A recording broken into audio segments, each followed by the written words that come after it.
Hello दोस्तों, तो कैसे हैं आप सभी। तो आज ही खाने शुरू करने से पहले अगर आप मेरे चैनल पर न्यू हैं तो प्लीज़ उसे सब्सक्राइब ज़रूर कीजिएगा। तो आज ही खाने शुरू करते हैं। मम्मी जी, आपने अपने ननंद का बड़ा किया है जो आप मुझे बोल रही हो। दोस्तों, आज की कहानी काल्पनिक है।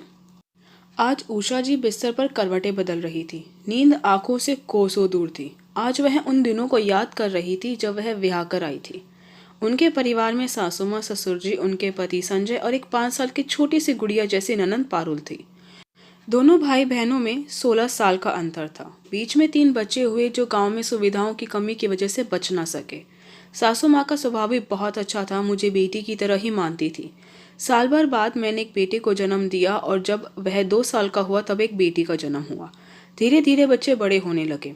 मेरे दोनों बच्चों को अपनी बुआ से बहुत प्यार था। समय अपनी गति से चल रहा था और सारा परिवार शहर में आकर बस गया।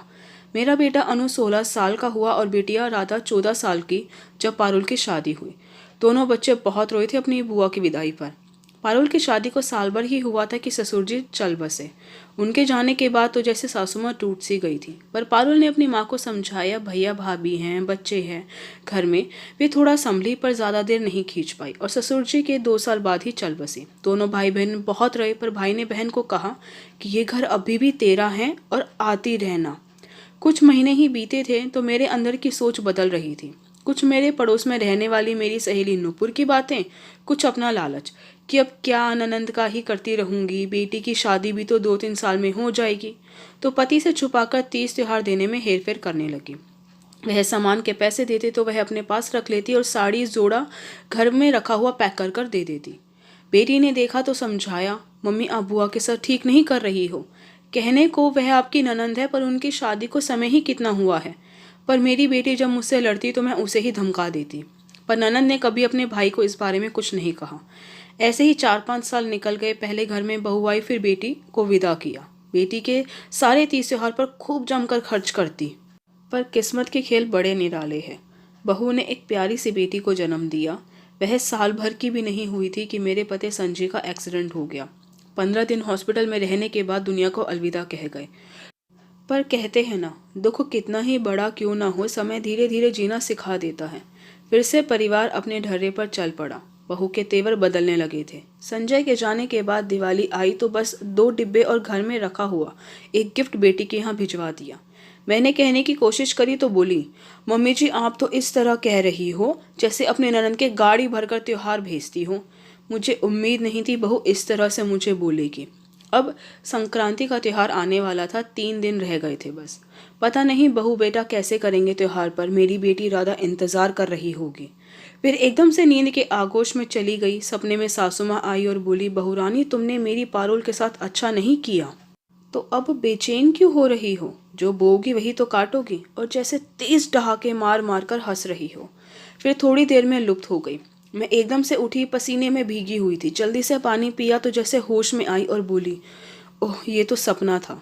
पर बहुत कुछ सोचने पर मजबूर हो गई। सुबह उठकर नहा कर नाश्ता कर अपने पास रखे पैसे ले जाकर बाजार जाने लगी। तो बहू बोली, मम्मी जी कहाँ जा रही हो। तो मैंने कहा बाजार जा रही हूँ संक्रांति का सामान लेने।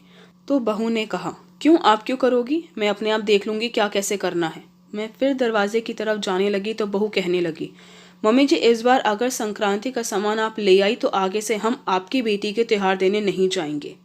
मैं कुछ नहीं कहती और बाहर चली जाती हूँ। इन घंटे बाद रिक्शा से आती हूँ और अगर अपने कमरे में चली जाती हूँ। बहू कहती है, दिखाओ तो सही क्या क्या लाई हो आप। तो मैं एक साड़ी, शॉल, गर्म जैकेट, रेवड़ी, गजक, मूंगफली और मिठाई, काफ़ी सामान था। बहू एकदम से बोली, इतना सारा सामान। तो मैंने कहा, यह मैं अपनी ननंद पारुल के लिए लाई हूँ, खुद जाकर देकर आऊंगी। तुम्हारी ननंद का देखो। शाम को सारा सामान लेकर अपनी ननंद के चली गई। उनके जाने के बाद बहू ने अपनी ननंद को फ़ोन मिलाया, बोली, राधा दीदी आपका प्लान थोड़ा समय लगा पर कामयाब हो गया। तो राधा ने कहा, सच भाभी। तो भाभी ने कहा, हाँ दीदी, पर मुझे मम्मी जी के साथ ऐसा व्यवहार करके अच्छा नहीं लग रहा था। तो राधा ने कहा, भाभी आप अपने मन पर कोई बोझ मत रखो, आपने जो किया मेरे कहने पर किया। भाभी बुआ मुझसे कुछ ही साल बड़ी हैं, जैसे कि एक बड़ी बहन होती है। जब कभी बड़े रास्ते भटक जाएं तो छोटों का भी फर्ज है कि उन्हें सही रास्ते पर लाएं, और आज मैं बहुत खुश हूँ। फिर भाभी ने कहा, ठीक है दीदी, मैं और आपके भैया आ रहे हैं कल संक्रांति का दिन है। मेरी फेवरेट मटर पनीर की सब्ज़ी ज़रूर बनाइएगा। तो राधा ने कहा ठीक है, और राधा कॉल कट कर देती है और सोचती है कि आज दादी की आत्मा को भी कितनी शांति मिली होगी।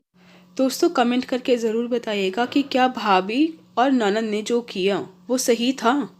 आई होप दोस्तों कि आपको मेरी ये वीडियो पसंद आई। अगर आपको मेरी वीडियो पसंद आई है तो प्लीज़ उसे लाइक ज़रूर कीजिएगा, शेयर कीजिएगा, मुझे कमेंट करके ज़रूर बताइएगा कि आपको मेरी वीडियो कैसी लगी।